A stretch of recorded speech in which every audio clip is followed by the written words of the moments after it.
Now, to discuss further about how these limited in-person classes will commence, we're connected with somebody who is more in the know, Ms. Nisa Felicia Faridz, who is an Executive Director at Pusat Studi Pendidikan dan Kebijakan, or PSPK. Good morning, Nisa. How are you? Thank you for joining us on the C Morning Show. Good morning. Thank you for having me. Yeah. It's a pleasure to be here. Right. So now, in your opinion, will these limited in-person classes become the solution to the learning loss that's been created by remote learning, especially in regions that have inadequate infrastructure, such as internet or even just the facilities or equipment that they need to use? First of all, yes, but not entirely yes. Here's the thing. So to extend the distance learning, or what we call as PJJ, pembelajaran jarak jauh, to extend it, it's not going to help the learning loss and learning gap. So I agree that this is the right time for us to start opening the schools and start the limited face-to-face sessions. Because if we keep extending it, then the learning loss will be excessive. So the one that suffer the most of this PJJ is schools and children in the area where internet access is difficult to obtain, and the teachers not skillful in using technology. So other than learning gap, we have other than learning loss, we have something that we call as learning gap. So it's the inequality of learning between schools and children. So I would agree that this is the right time to start thinking about a face-to-face session. Right, because of course, as we know, Nisa, our children right now is in the speed to kind of, gather this loss of 1.5 years they have lost being staying at home. Now, in your opinion, Nisa, we already know the advantages of learning, face-to-face. But what are the disadvantages and advantages for the learning online school or school online? So our organization, we collect data from high school students around Jakarta. And it's important to mention that these students around Jabodetabek area, because we know that in this area, the technology is not a huge problem. Access to technology, access to device, and the internet connection is not a huge problem.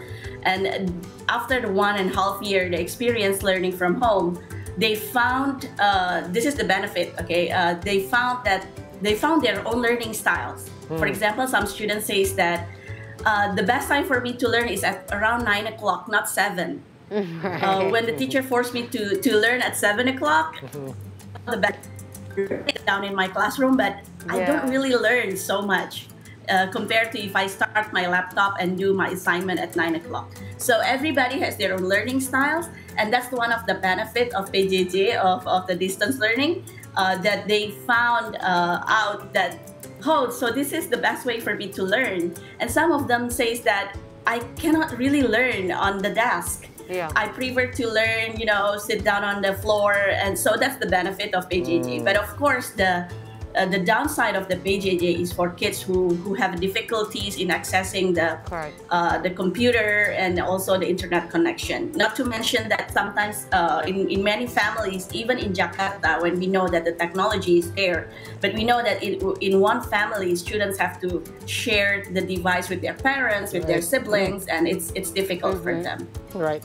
Nisa, actually, and the other thing is that, go ahead, please. And the other thing is that when you could be the benefit and also the downside, that when you learn from home, you really depend on the resources you have at home. This is good for some families, like probably I believe that your family, as parents, you pay attention to your kids, but in some other families, the parents, they have limitation to keep at the kids' sites during the learning sessions, because they also have to work.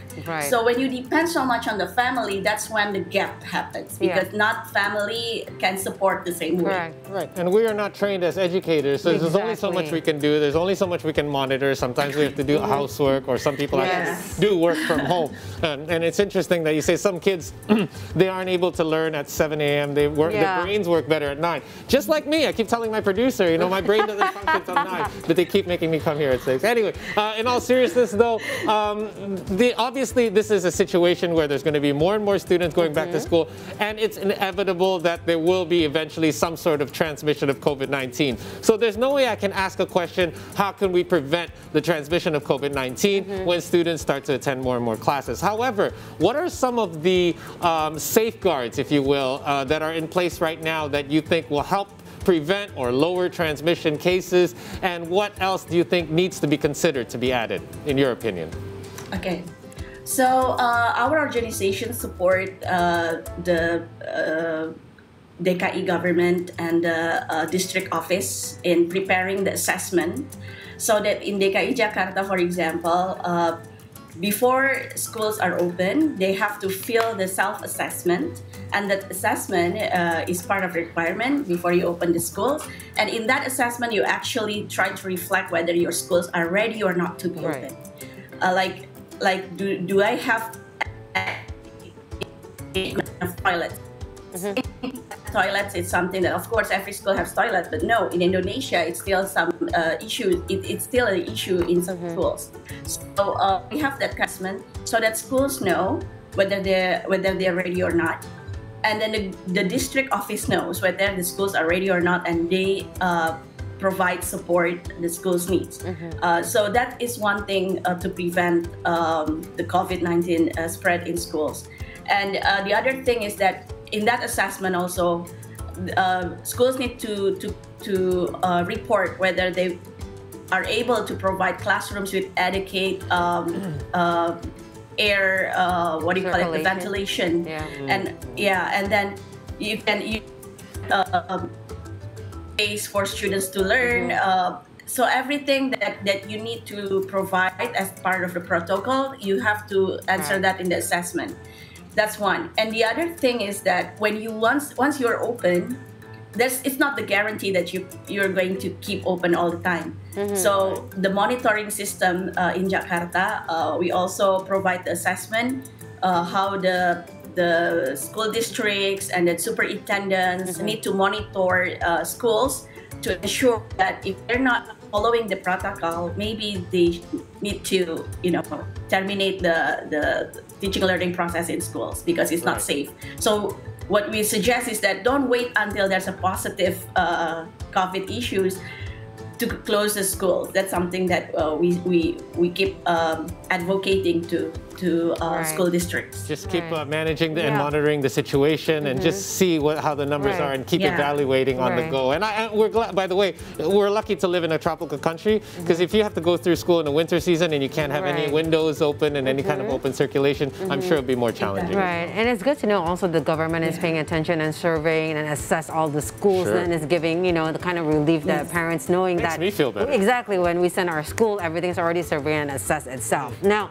now we already talked about. And it's also important. It's also important to mention that this assessment is not just developed by Dinas Pendidikan, because in this case, we see the school as a community. We no longer see school as an education sector or education institution, but we see it as an area where students live. So that the Dinas Kesehatan, they also take part in this assessment, largely take part in this assessment to ensure that it follows the protocols from the Ministry of Health. Exactly. Now, Nisa, we also know, we already talked from the parent side, from the student side. Now let's talk about the teachers, the educators itself. Of course, before the pandemic itself happened, maybe some of the teachers or educators only knows about the curriculum for the face-to-face online or face-to-face school. Exactly. But now, you know, especially during the pandemic itself, it has to be online school. Does the government accelerate understanding of the blended learning method among teachers? Because even at my school, where it's international school, you know, some of the teachers, especially when with the little kids with kindergarten, where they have to like always give emotion, energize, and like the teachers are like everywhere and the kids are everywhere. You know, a little bit of organized chaos. Exactly, right? So does the government itself gives that kind of like curriculum or any teaching for the educators itself? Yeah, that's a very accurate observation because during the pandemic learning, during the full PJJ, full learning, office also how to teach. And we're talking about DKI Jakarta here. As I mentioned earlier, the technology is there, but the teachers still teach in a traditional way. Like they depend so much on textbook. Correct. When you can actually, you know, you can use various resources online because you're learning online, but they still maintain using textbooks, and then they just replace, for example, like online session like in classroom. So they ask the students to mute their voice, not allowed to talk to one another, and then still try to control. So it's very teacher-centered process in many schools in Jakarta that we observe. So the pedagogy has to change, especially when you have the blended learning, because blended learning is more complex than just full online or full face-to-face. Right. You have to be able to, you know, to integrate these two different sessions. So when you ask students to read, for example, or to do like individual work when they are not allowed to work together with their friends, then ask them to do it at home. Why would you ask like that in schools when you can actually have interaction, a lot of interactive activities in school? So teachers need to be able to select what kind of activities would I ask my students when they're home, and what kind of activities that I can design in the classrooms to be more interactive, to be more engaging. So this is something that I think is very important for teachers to learn this. However, my biggest fear is that it's just like another swing of pendulum. Once we open the schools, then we return to the same old business as usual, teaching as usual. When actually we really hope that this kind of blended learning, the use of technology will be there even though we are no longer in pandemic, we are no longer in transition, because there's so many benefits of technology-based learning that for students. Like I mentioned earlier, you can learn your own style with the technologies, and why not? So I hope it's not going to be returned like same old when we fully open and fully normal. I do agree with you. There are a lot of advantages to it as well. My 6-year-old cannot fully operate my laptop without me having to teach her how. There's just a lot of things in this new day and age that are actually a positive as well. And one of the things is the fact that they're not going to have to always just travel 5 days a week all the time, and they're going to be more limited. Exactly. But that could be a downside because their hours will be limited to about 2 or 3 in school. Now, because of that, maybe my kid's 6 years old, it's a lot easier to select what courses need to be focused on to be prioritized, but perhaps that might get trickier as they get older as well. What do you think needs to be prioritized for face-to-face learning, and perhaps some of the others can be done via online? So if you have the face-to-face sessions, it's better you have like a lot of discussions. Like when you ask students to understand a concept, we call flip learning. So you read first before you come to school. This is what you do at home. So you read this chapter or this articles, and then let's have a discussion at class. So the online discussion can be done, but it will not as effective as we have a face-to-face discussion. So higher order thinking skill is very important, and that's actually, you don't want to waste your time in school just to read a chapter, but you discuss the chapter. So that's one thing. And the other thing is about the subjects. It depends on the level. I think for primary school, what we believe is that it's important to focus on literacy, and literacy in terms of reading literacy or language literacy, and also mathematics literacy. So we know that we only have limited times at school. This is copies that need to be built when you have teachers and when you have students to help you with learning. So literacy and numeracy would be the basic, the most important area that teachers need to focus. And that's how we see that the learning loss is there in those two areas. And those are fundamentals though. Yeah, indeed. Right? Yeah, and I totally agree with you, Nisa, and I'm sure all the parents out there do as well. We thank you so much for your time. We really appreciate this kind of look ahead as to what we can expect in the coming months as well. We hope that things continue on this trend. We hope you continue to stay healthy, and we hope to talk to you again real soon. You too. Thank you very much. Thank you. Have a good day to you. Yes, stay safe.